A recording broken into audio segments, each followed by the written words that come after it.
এসডিজির মূল লক্ষ্যগুলো বিএনপির রাজনৈতিক অঙ্গীকারের আগেই ছিল। জাতিসংঘের টেকসই উন্নয়ন লক্ষ্যমাত্রা ওহহো! আমি বিনীত এসডিজি অনুরোধ ঘোষণার জানাচ্ছি, বহু যারা আগেই এর যারা মূল বিষয়গুলো বিএনপির রাজনৈতিক অঙ্গীকার ও উন্নয়ন ভাবনায় ছিল বলে জানিয়েছেন অর্থমন্ত্রী। বুধবার বাংলাদেশ চীন মৈত্রী সম্মেলন ক্ষেত্রে 3 দিনব্যাপী এসডিজি বিষয়ক সম্মেলনের সমাপনী অনুষ্ঠানে একথা বলেন তিনি। অর্থমন্ত্রী বলেন, এসডিজির লক্ষ্য পূরণে প্রান্তিক পর্যায়ের মানুষদের জীবনমান উন্নয়নেও গুরুত্ব দেওয়া হচ্ছে। বিশেষ করে হস্তশিল্পী ও সাংস্কৃতিক কর্মীদের আর্থিক সহায়তা দেওয়া হবে। পাশাপাশি তাদের পণ্যের বাজার তৈরি করে স্বাবলম্বী করার পরিকল্পনা রয়েছে। আমরা পার্টনার হিসেবে নিয়েছি প্রাইভেট সেক্টর, এনজিওদের, যাদের আউটরিচ আছে ওখানে, যাদের সাথে এই লোকগুলোর যোগাযোগ আছে।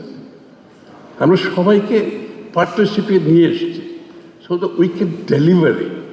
বক্তৃতা দেওয়া বলা এক জিনিস, পলিসি করা আরেক জিনিস, ইভেন রিসোর্স অ্যালোকেশন আমরা যেটা করেছি বাজেটে, তাহলে হয় না। We have to be able to delivery. ইনশাআল্লাহ পুরো ব্যাপারটা আমরা এইভাবে কাজ করছি। একটা কমিটি হয়েছে, এক্সিকিউটিভ কমিটি, সবাই আছে এখানে। শুধু সরকারি উদ্যোগ নয়, বেসরকারি খাত ও এনজিওকে সঙ্গে নিয়েই এ কার্যক্রম বাস্তবায়ন করা হবে বলে জানান অর্থমন্ত্রী। একটা মনস্তাত্ত্বিক ব্যাপার আছে এখানে, শুধুমাত্র পলিসি দিয়ে তো হবে না। একটা সরকারের মানবিক দিক থেকে এর জন্য প্রস্তুত থাকতে হবে। তা আমি মনে করি ইনশাআল্লাহ not only SDG, beyond SDG আমরা যেতে পারবো। এবং বর্তমান যিনি প্রধানমন্ত্রী, ওনার মানবিক আচরণের একটা প্রতিফলনও আমরা দেখতে পাচ্ছি, দলের মধ্যে দেখতে পাচ্ছি, সরকারের মধ্যে দেখতে পাচ্ছি, বিয়ন্ড সরকার সেটাও দেখতে পাচ্ছি। তো এইরকম একটা পলিটিক্যাল উইল থাকার পরে এটার সফলতা নিশ্চয়ই আসবে।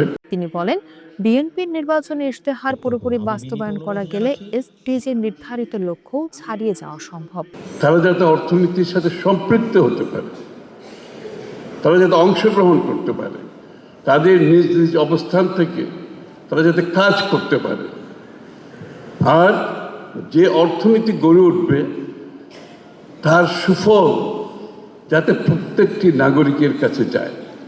So this is the democratization of the ইকোনমির কনসেপ্টটা হচ্ছে এই জায়গা থেকে। অর্থনীতিতে দেশের প্রতিটি মানুষের অংশগ্রহণ ও অধিকার নিশ্চিত করার উপরও গুরুত্ব দেন অর্থমন্ত্রী। প্রত্যেকটি মানুষ, প্রতিটি নাগরিক এই দেশের অর্থনৈতিক কর্মকাণ্ডে অংশগ্রহণ করার যে অধিকার রাখে সেটাকে বাস্তবায়ন করে।